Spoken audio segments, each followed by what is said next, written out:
ముస్లిం మహిళ ప్రధానమంత్రి కావాలని కోరుకున్నాడు. మరి ఈ దేశంలో ఇప్పటికే అనేక సార్లు మైనార్టీలకు సంబంధించినటువంటి వాళ్ళు ముస్లిం సామాజిక వర్గం నుంచి కూడా రాష్ట్రపతులయ్యారు. భారతీయ జనతా పార్టీ అధికారంలోకి వచ్చిన తర్వాత కూడా మేము అబ్దుల్ కలాం గారిని రాష్ట్రపతి చేసిన విషయాన్ని మనం చేస్తున్నాం. ఈరోజు ఓవైసీ స్టేట్మెంట్ ఏదో ప్రజలను విభజించే విధంగా, మత ఉద్రిక్తలు రెచ్చగొట్టే విధంగా ఈరోజు ఆయన స్టేట్మెంట్ ఉంది. ఆయన నేను అడుగుతా ఉన్నాను, మీరు పాకిస్తాన్కి వెళ్ళి, బంగ్లాదేశ్కి వెళ్ళి ఒక హిందువు, ఒక బొట్టు పెట్టుకునేటువంటి హిందువు అక్కడ ప్రధానమంత్రి చేయగలుగుతామా, చేయాలని డిమాండ్ చేస్తారని అడుగుతా ఉన్నాను. కాబట్టి ఈ రకంగా మాట్లాడడం ఏదైతున్నదో ప్రజలను విభజించే చర్య. దీన్ని మరి దేశ ప్రజలందరూ అర్థం చేసుకోవాల్సినటువంటి అవసరం ఉంది. ఏ రకంగా కుట్ర జరుగుతూ ఉందో ఈరోజు మనం చూస్తూ ఉన్నాం. పాకిస్తాన్ ఏ రకంగా అయింది, మన దేశం నుంచి విడిపోయినటువంటి వాళ్ళు, మన దేశం నుంచి విడిపోయినటువంటి బంగ్లాదేశ్లో ఏ పరిస్థితి ఉంది, ఏ రకంగా హిందువుల మీద దాడులు జరుగుతూ ఉన్నాయి. పాకిస్తాన్లో హిందువులు లేకుంటేనే మొత్తం చేసేశారు. కొద్దిపాటి హిందువులు ఉన్నటువంటి బంగ్లాదేశ్ నుంచి ఏ రకంగా హిందువులను హత్యాకాండ కొనసాగిస్తున్నారో, దౌర్జన్యం చేస్తూ ఉన్నారో మనం ప్రతిరోజు వార్తలు చూస్తూ ఉన్నాం. ఈరోజు భారతదేశంలో హిందువులు మెజార్టీ ఉన్నారు కాబట్టి ఇక్కడ ప్రజాస్వామ్యం ఉంది. హిందువులు మెజార్టీ లేకపోతే ఇక్కడ కూడా ప్రజాస్వామ్యం ఉండదు. ఇక్కడ హిందువులు మెజార్టీ లేకపోతే ఇక్కడ కూడా ఎవరికి రక్షణ ఉండదు. బంగ్లాదేశ్ లాగా, పాకిస్తాన్ లాగా భారతదేశానికి సమస్య ఏర్పడుతుంది. కాబట్టి ఈరోజు మరి ఆ రకంగా వ్యవస్థను మరి ఈయన కోరుకుంటున్నాడా ఎంఐఎం నాయకుడు, నేను అడుగుతా ఉన్నాను. మతాల పేరు మీద మరి ఈరోజు రాజకీయాలు నడవవు. ఈరోజు ఇక్కడ ఉన్నది నరేంద్ర మోడీ గారి ప్రభుత్వము. కాబట్టి దేశ అభివృద్ధి జరగాలని కోరుకుంటున్నాము. కానీ ఈ రకంగా మరి ఒక ముస్లిం మహిళ ప్రధానమంత్రి కావాలని మరి ప్రజలు విభజించేటువంటి ప్రయత్నం హైదరాబాద్లో ఏ రకంగా చేస్తాడో మనకు తెలుసు.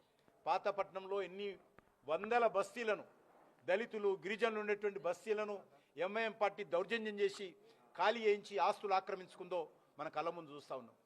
తిగలకుంట కానీ, రాచెరు కట్ట కానీ అనేక బస్తీలు.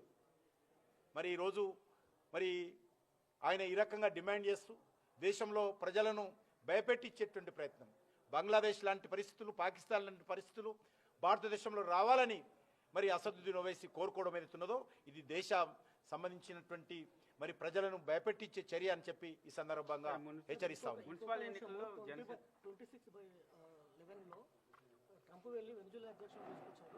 మోడీకి దమ్ము అంటే 26/11 వాళ్ళని పాకిస్తాన్ వెళ్ళి తీసుకురావాలనే కామెంట్ కూడా చేశారు ప్రధానమంత్రి.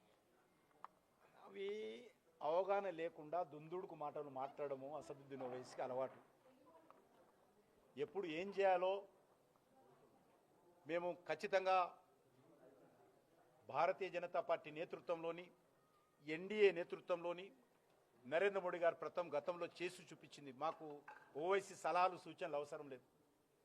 సర్జికల్ స్ట్రైక్ పేరు మీద భారత సైనికులు పాకిస్తాన్ భూభాగంలోకి వెళ్ళి పాకిస్తాన్ భూభాగంలో ఉన్నటువంటి ఉగ్రవాదులను తుదముట్టించి ఆ స్థావరాలను ధ్వంసం చేసి సగౌరవంగా భారత గడ్డ మీదకి వచ్చినటువంటి చరిత్ర భారత సైనికులది.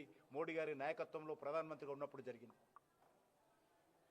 మరి అది ఎయిర్ స్ట్రైక్ పేరు మీద పాకిస్తాన్ భూభాగంలోకి వెళ్ళి మన విమానాలు అక్కడ ఉన్నటువంటి ఉగ్రవాద స్థావరాలను ధ్వంసం చేసినటువంటి చరిత్ర ఈరోజు నరేంద్ర మోడీ గారి ప్రభుత్వంలో జరిగింది.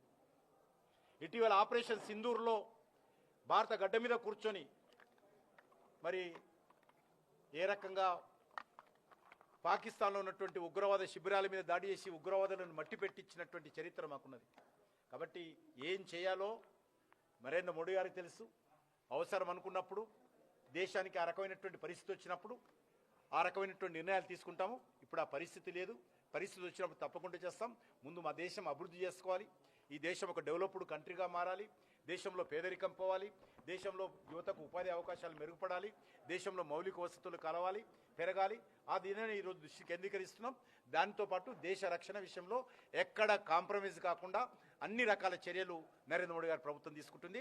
మాకు ఈ రకమైనటువంటి ఒక పచ్చి మతోన్మాద పార్టీకి నాయకుడుగా, రజాకార్ల వారసత్వంగా ఉన్నటువంటి మజ్లిస్ పార్టీ నాయకుడి యొక్క సలహాలు మా ప్రభుత్వానికి, మా ప్రధానమంత్రికి అవసరం లేదు. సార్, మున్సిపల్ ఎన్నికల్లో జనసేనతో పొత్తుంటుందా? ఎందుకంటే